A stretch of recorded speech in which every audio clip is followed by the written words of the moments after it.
Hello guys!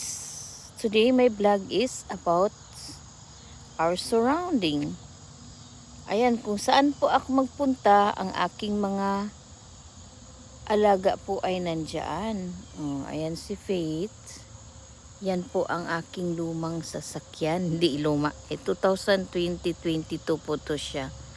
Yeah, 2020 ang RS. Yan po ang RS. So, ito naman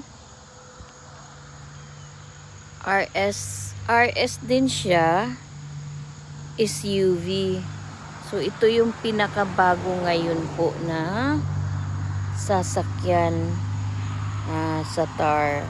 Yan siya po. So yan ang luma ko 2020 at ito naman po yung bago ko. Thank you for watching guys.